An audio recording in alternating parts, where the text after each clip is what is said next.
தென்மண்டல வானிலை ஆய்வு மைய இயக்குநர் பாலச்சந்திரன் செய்தியாளர்களை சந்திக்கிறார். நேரலையில் பார்க்கலாம். சுமார் 270 கிலோமீட்டர் தொலைவில் நிலை கொண்டுள்ளது. இது நாளை 30ஆம் தேதி காரைக்காலுக்கும் மாமல்லபுரத்திற்கும் இடையே புதுச்சேரிக்கு அருகில் பிற்பகல் புயலாக கரையை கடக்கக்கூடும். இதன் காரணமாக அடுத்து வரும் 3 தினங்களுக்கு தமிழகம், புதுவை, காரைக்கால் பகுதிகளில் பரவலாக மிதமான மழையும், ஒரு சில இடங்களில் கன முதல் மிக கனமழையும், ஓரிரு இடங்களில் அதி கனமழையும் பெய்யக்கூடும். அடுத்து வரும் 24 மணி நேரத்தை பொறுத்தவரையில் டெல்டா மாவட்டங்கள் புதுச்சேரி, விழுப்புரம், செங்கல்பட்டு ஆகிய மாவட்டங்களில் ஓரிரு இடங்களில் அதி கனமழையும், திருவள்ளூர், காஞ்சிபுரம், அரியலூர், தஞ்சாவூர் ஆகிய மாவட்டங்களில் ஓரிரு இடங்களில் கன முதல் மிக கனமழையும், திருவண்ணாமலை, கள்ளக்குறிச்சி, திருச்சிராப்பள்ளி, புதுக்கோட்டை, சிவகங்கை, ராமநாதபுரம் ஆகிய மாவட்டங்களில் ஓரிரு இடங்களில் கனமழைக்கும் வாய்ப்புள்ளது. நாளை 30ஆம் தேதி திருவள்ளூர், சென்னை, காஞ்சிபுரம், செங்கல்பட்டு, விழுப்புரம், புதுச்சேரி, கள்ளக்குறிச்சி, கடலூர் ஆகிய மாவட்டங்களில் ஓரிரு இடங்களில் அதி கனமழையும், திருவண்ணாமலை, வேலூர், அரியலூர், தஞ்சாவூர் டெல்டா மாவட்டங்களில் ஓரிரு இடங்களில் மிக கனமழையும், திருப்பத்தூர், தருமபுரி, நாமக்கல், திருச்சிராப்பள்ளி, புதுக்கோட்டை ஆகிய மாவட்டங்களில் ஓரிரு இடங்களில் கனமழைக்கு வாய்ப்புள்ளது. தரைக்காற்று எச்சரிக்கையை பொறுத்தவரையில் இன்று முதல் நாளை வரை வட தமிழக கடலோரம் மற்றும் அதனை ஒட்டியுள்ள பகுதிகளில் நாகப்பட்டினம், மயிலாடுதுறை, கடலூர், விழுப்புரம், செங்கல்பட்டு, காஞ்சிபுரம், சென்னை, திருவள்ளூர் மாவட்டங்களும், புதுவை மற்றும் காரைக்கால் பகுதிகளில் பலத்த தரைக்காற்று மணிக்கு 50 முதல் 60 கிலோமீட்டர் வேகத்தில், அவ்வப்பொழுது 70 கிலோமீட்டர் வேகத்திலும் வீசக்கூடும். நாளை புயல் கரையை கடக்கின்ற பொழுது சூறாவளி காற்றானது மயிலாடுதுறை, கடலூர், விழுப்புரம், செங்கல்பட்டு, காஞ்சிபுரம், சென்னை, திருவள்ளூர் மாவட்டங்களிலும், புதுவை பகுதிகளிலும் மணிக்கு 70 முதல் 80 கிலோமீட்டர் வேகத்திலும், அவ்வப்பொழுது 90 கிலோமீட்டர் வேகத்திலும் வீசக்கூடும். மீனவர்கள் அடுத்து வரும் 2 தினங்களுக்கு கடலுக்குள் செல்ல வேண்டாம் என்று அறிவுறுத்தப்படுகிறார்கள். வடகிழக்கு பருவமழை பொறுத்தவரையில் கடந்த அக்டோபர் 1 முதல் இன்று வரையிலான காலகட்டத்தில் தமிழகம், புதுவை, காரைக்கால் பகுதிகளில் பதிவான மழையின் அளவு 351 மில்லிமீட்டர். இந்த காலகட்டத்தின் இயல்பு அளவு 350 மில்லிமீட்டர். இது இயல்பை ஒட்டியுள்ளது. அடுத்து இந்த பெஞ்சல் புயலின் நிலை குறித்து போர்காஸ்ட் செஞ்சதில் அப்பப்போ உங்களுக்கு மாற்றங்கள் இருந்ததாக சொல்லப்படுகிறது. அதை பற்றி சொல்றோம்.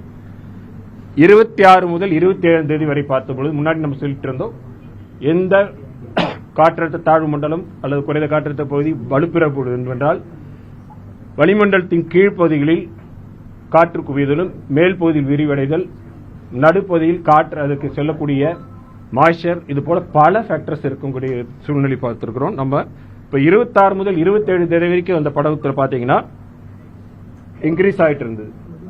27 முதல் 28ஆம் தேதி குறைந்தது, காற்று கீழ்ப்பகுதியில் குறைந்து தொடங்கியது. 28 முதல் 29 வரையிலான காலகட்டத்தில் இன்று அதன் பிறகு தொடர்ந்து கீழ்ப்பகுதியில் காற்று குவிதல் அதிகரித்துள்ளது. மேலும் வளிமண்டலத்தின் மேல் பகுதியில் காற்று விரிவது தொடர்ந்து நிலை பெற்றிருந்தது. விண்ட் ஷேர் என்று சொல்லக்கூடிய காற்று முறிவானது இந்த பகுதியில் குறைய துவங்கியுள்ள காரணத்தால் 29 நேற்று முதல் இன்று வரையிலான காலகட்டத்தில் குறைய துவங்கியுள்ளது. மேலும் இந்த பெஞ்சல் புயலானது ஆரம்ப காலகட்டத்தில் தென்கிழக்கு வங்கக்கடலிலிருந்து இலங்கையை நோக்கி செல்கின்ற பொழுது, அது சென்ற பொழுது அதனுடைய வேகம் குறைவாக குறைந்து இலங்கை அருகில் பெரும்பாலும் நிறை கொண்டிருந்த பொழுது அதிலிருந்து பெருமளவு மழை பெய்திருந்தது. அதனுடைய இருக்கக்கூடிய சக்தி குறைந்திருந்தது. அதனுடைய மாய்ச்சர் கம்மியாக இருக்கு. அது நம்ம பார்த்து நேற்று இருந்தது. பிறகு அதனுடைய வேகம் படிப்படியாக அதிகரிக்க தொடங்கியிருக்கு. இப்போ 10 கிலோமீட்டர் வேகத்தில் நகர்ந்துட்டு இருக்கு. இந்த வேகம் அந்த இடத்தை விட்டு நகர்ந்து செல்ல ஆரம்பித்த பிறகு அதனுள் காற்று கீழே குவிவதும் அதிகரித்தது. மாய்ச்சர் இன்கர்ஷன் நடந்ததுக்கு இதன் காரணமாக மீண்டும் புயலாக வலுப்பெறுவதற்கு வாய்ப்பு இருந்ததுனால நாம அதை சொல்லி இருந்திருக்கிறோம். இதுதான். ஓகே. அந்த ஃப்ளட்டிங் வர அளவுக்கு ஒரு பெரிய மழையா இருக்குமா? ஃப்ளட்டிங்கிறது நம்ம சொல்ல முடியாது. இதுல நம்ம சொல்லியிருக்க கனமழை, மிக கனமழை, அந்த இதுக்கான இதுதான் நம்ம கொடுத்திருக்கோம். ரிப்போர்ட்ல ஷார்ட் டைம் ஃப்ளட்டிங்னு கொடுத்திருக்காங்க. அதனால அதை வச்சு அது ரிவரைன் இதோடைய இது பொறுத்து இருக்கு, அந்த இதோட இது பொறுத்து இருக்கு. நம்மளுடைய இதுல கனமழைக்கும் அதிக கனமழைக்கான வாய்ப்புகள் நம்ம சொல்லியிருக்கிறோம். கடலோர மாவட்டங்களுக்கு காற்றுடைய இம்பாக்டும் இருக்கும், அந்த மழையோட இம்பாக்ட் இருக்கும். அது நம்ம நாளைக்கு சொல்லிக்கிறது போது நம்ம சொல்லியிருக்கிறோம். இந்த புயல் கரையை கடக்கின்ற பொழுது காற்றோட வேகம் 70, 80, 90 கிலோமீட்டர் வேகத்தில் போவதற்கும் அதிக கனமழைக்கான வாய்ப்புகள் இருக்கின்ற காரணத்தால் நம்ம இப்ப பார்த்துட்டு இருக்கிறோம். நம்ம நேற்றிலிருந்து இன்று வரையில் அந்த மாற்றங்கள் நிகழ்ந்ததோடு இருந்திருக்குது. ஏன்னா இந்த சமீபத்தில் உருவானதுல இந்த காற்றழுத்த தாழ்வு பகுதியுடைய வலுவை பொறுத்த வரைக்கும் இந்த இதுல இது ஒரு வித்தியாசமான சிஸ்டம் தான். ஏன்னா இந்த மாற்றங்கள் எந்த கணினி மாதிரிகளை பொறுத்தவரையில் கணினி மாதிரிகள் ஒவ்வொன்றுக்கும் இடையிலும் வேறுபாடு இருந்தது. ஒரு கணினி மாதிரியுடைய ஒரு நேரத்திலிருந்து மற்ற நேரத்திற்கான அதனுடைய இதுலயும் அவுட்புட்லயும் வேறுபாடு இருந்தது. இதெல்லாம் களத்தில் வைக்கும் பொழுது வெறும் அதில் லிமிடேஷன்ஸ் இருக்கும் பொழுது அது தொடர்ந்து கண்காணிக்கப்பட்டு அதனால தான் மாற்றங்கள் இருந்தது. அதை தொடர்ந்து கண்காணித்து இப்பொழுது சொல்லியிருக்கோம். கிளவுட் பஸ்ட் என்பது ஒரு மணி நேரத்தில் 10 சென்டிமீட்டருக்கு மேல வந்தா அதிக மழை வருது. இந்த அதிக கனமழை பரவலா வரப்போகுதா, ஒரு மணி நேரத்துக்குள்ள வரப்போகுதாங்கிறதுல வெரி டிஃபிகல்ட் சொல்றது. System highly dynamic. நம்ம ஏற்கனவே பார்த்துட்டு இருக்கிறோம். இந்த சிஸ்டம் மெதுவாக நகரக்கூடிய இதை பார்க்கிறோம், அதனுடைய வலுவில மாற்றங்கள் ஏற்படுவதை பார்க்கிறோம். இதெல்லாம் தொடர்ந்து இருக்கக்கூடியதால் தொடர்ந்து கண்காணித்து சொல்லியிருக்கோம். காற்றுடைய எச்சரிக்கை கொடுக்கப்பட்டிருக்கு, மழையோட எச்சரிக்கை கொடுக்கப்பட்டிருக்கிறது. தொடர்ந்து கண்காணித்து அவ்வப்போது தகவல் தெரிவிக்கப்படும். டிஸ்பிளே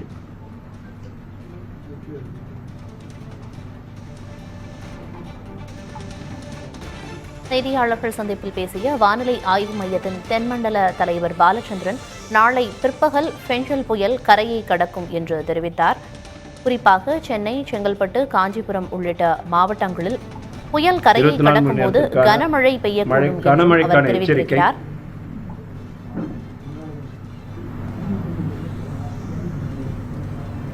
நாளைக்கான கனமழைக்கான எச்சரிக்கை. தரைக்காற்று முன்னாடி சொன்ன மாதிரி 29ஆம் தேதி இன்று 50 to 60 கிலோமீட்டர் வேகம், நாளை 70 முதல் 80 கிலோமீட்டர் வேகத்தில் இருக்கக்கூடியது. தரைக்காற்றுக்கான எச்சரிக்கை, மீனவர்களுக்கான எச்சரிக்கை, மழையுடைய இது மற்றபடி முன்னாடி சொன்னதுதான் சிஸ்டத்துடைய இது. காற்று குவிது திருப்பியும் அதிகரித்திருக்கிறது.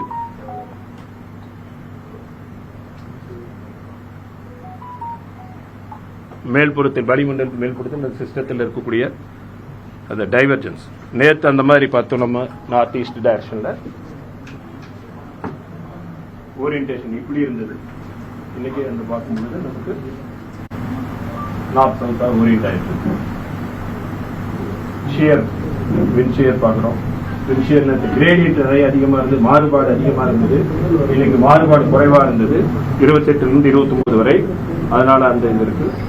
வேகத்தில் நம்ம சொன்ன மாதிரி முன்னாடி ஸ்ரீலங்கா அருகில் மழை நிறைய கொடுத்ததுனால அதன் பிறகு படிப்படியாக அதனோட வேகம் அதிகரித்த பொழுது படிப்படியாக கடலுக்குள் மீண்டு சென்ற பொழுது அதுல மாய்ச்சர் உள்ள வரக்கூடிய சூழ்நிலை பார்த்தோம்.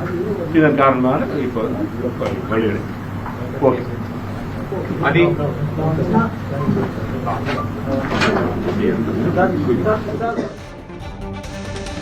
நாளை பிற்பகல் புயல் கரையை கடக்கும்போது சென்னை, செங்கல்பட்டு, திருவள்ளூர், காஞ்சிபுரம் உள்ளிட்ட மாவட்டங்களில் கனமழை பெய்யக்கூடும் என்று தெரிவித்திருக்கிறார். மேலும் விழுப்புரம், கடலூர், புதுச்சேரி ஆகிய பகுதிகளிலும் கனமழை பெய்ய வாய்ப்பிருப்பதாக அவர் தெரிவித்தார்.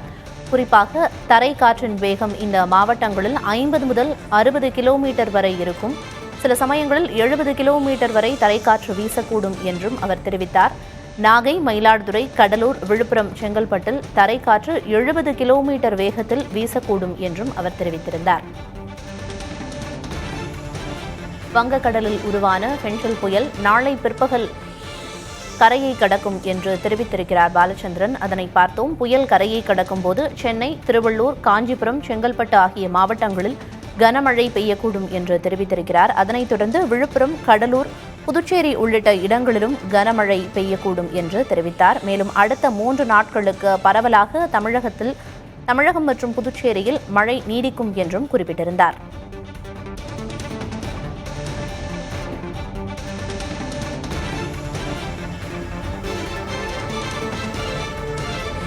வங்கக்கடலில் உருவான பென்ஷல் புயல் முன்னெச்சரிக்கை நடவடிக்கைகளாக பல்வேறு ஏற்பாடுகள் செய்யப்பட்டிருக்கும் நிலையில் நாளை பிற்பகல் புயல் கரையை கடக்கும் என்று தெரிவித்திருக்கிறார். ஏற்கனவே 7 மாவட்டங்களுக்கு புயல் முன்னெச்சரிக்கையாக ரெட் அலர்ட்டும் விடுக்கப்பட்டிருக்கும் நிலையில் நாளை புயல் கரையை கடக்கும் போது சென்னை, செங்கல்பட்டு, திருவள்ளூர், காஞ்சிபுரம், விழுப்புரம், கடலூர், புதுச்சேரி ஆகிய இடங்களில் கனமழை பெய்யும் என்று தெரிவித்திருக்கிறார்.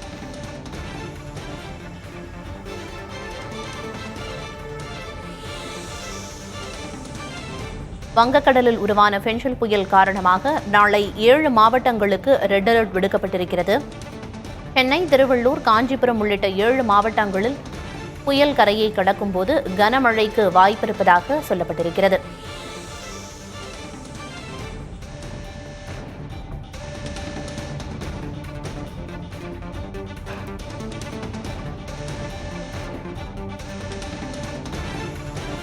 வட தமிழகம் கடலோர பகுதிகளில் மணிக்கு 70 கிலோமீட்டர் வேகத்தில் தரைக்காற்று வீசக்கூடும் என்றும் தெரிவிக்கப்பட்டிருக்கிறது.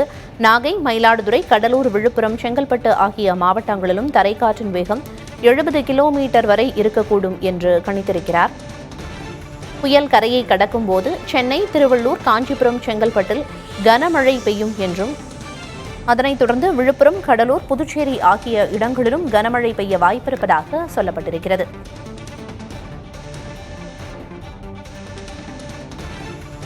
இது தொடர்பான விவரங்களை வழங்குவதற்காக செய்தியாளர் வேதவள்ளி இணைப்பில் இருக்கிறார். வேதவள்ளி, கூடுதல் விவரம் என்ன? பிரியதர்ஷினி, எதன் காரணமாக இந்த செங்கல் புயல் முன்னதாக உருவாமல் போனது, தற்போது மறுபடியும் ஏன் உருவானதாக வானிலை ஆய்வு மையத்தால் அதிகாரப்பூர்வமாக அறிவிக்கப்பட்டது என்பது குறித்து விளக்கமாக வானிலை ஆய்வு மையத்துடைய தென்மண்டல தலைவர் பாலச்சந்திரன் கூறியிருக்காரு.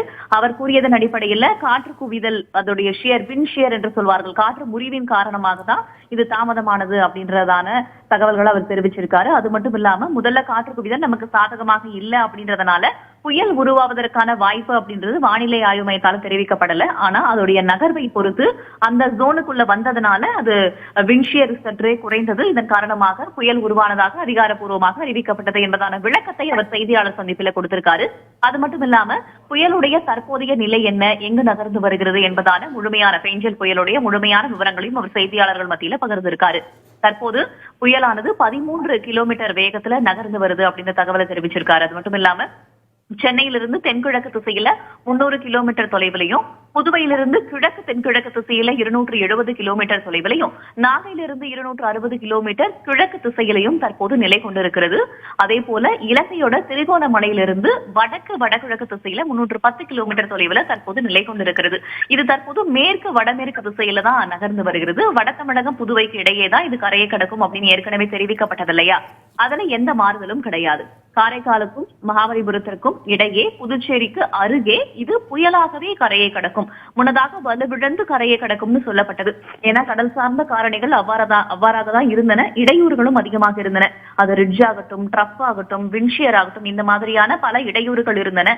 தற்போது அந்த இடையூறுகள் எல்லாம் இல்ல. அது நல்லா இன்டென்சிஃபை ஆகுது, பேங்க் வந்து நல்லா உருவாகுது அப்படின்றதன் அடிப்படையில தற்போது அது கரையை கடக்கும் போது காற்றுடைய வேகம் அப்படின்றது 70 80 கிலோமீட்டர், அதிகபட்சமாக 90 கிலோமீட்டர் வேகம் வரைக்கும் காற்று வீச நாளை பிற்பகல் கரையை கடக்கும் அப்படின்ற அதிகாரப்பூர்வ தகவலை அவர் தெரிவிச்சிருக்காரு. அது மட்டும் இல்லாம ஏற்கனவே இன்றும் நாளையும் ரெட் அலர்ட் எச்சரிக்கை விடுக்கப்பட்டிருந்தது, சிவப்பு எச்சரிக்கை விடுக்கப்பட்டிருந்தது. குறிப்பாக கடலோர மாவட்டங்கள்ல பரவலாக, வடகடலோர மாவட்டங்கள்ல பரவலாக நம்ம இன்றைக்கே கனமழை எதிர்பார்க்கலாம். அதாவது இரவுக்கு மேலாக கனமழை எதிர்பார்க்கலாம். நாளைய தினம் அதி கனமழை பெய்ய வாய்ப்பு இருக்கு அப்படின்னு சிவப்பு எச்சரிக்கை விடுக்கப்பட்டிருக்கு. அரசு தரப்புல இருந்து அதற்கான முன்னெச்சரிக்கை நடவடிக்கைகளும் ஒவ்வொன்றாக எடுக்கப்பட்டு வரக்கூடிய சூழல்ல தற்போது வடகடலோர மாவட்டங்களுக்கான அந்த சிவப்பு எச்சரிக்கை நீட்டிக்கப்படுதுன்னு சொல்லியிருக்காரு. நாளைக்கு பார்த்தோம்னா சென்னை, திருவள்ளூர், காஞ்சிபுரம், செங்கல்பட்டு, விழுப்புரம், கள்ளக்குறிச்சி, கடலூர் போன்ற மாவட்டங்கள்ல சில இடங்கள்ல மிக கனமழையும், ஓரிரு இடங்கள்ல அதி கனமழையும் பதிவாகும்னு சொல்லப்பட்டிருக்கு. ஒட்டுமொத்தமாக பார்க்கும்போது இன்றும் நாளையும் கனமழை பெய்ய போகுது. நாளை பிற்பகல் புயலாகவே, அதாவது வலுவிழக்காமல் புயலாகவே கரையை கடக்கும் அப்படின்னு வானிலை ஆய்வு மையத்துடைய தென்மண்டல தலைவர் பாலச்சந்திரன் விளக்கம் கொடுத்திருக்காரு செய்தியாளர்கள் மத்தியில. பிரியதர்ஷினி, விரிவான தகவல்களை வழங்கியதற்கு நன்றி வேதவள்ளி. வங்கக்கடலில் உருவான பென்ஷல் புயல் நாளை பிற்பகல் கரையை கடக்கும் என்று வானிலை ஆய்வு மையத்தின் தென்மண்டல தலைவர் பாலச்சந்திரன் தெரிவித்திருக்கிறார்.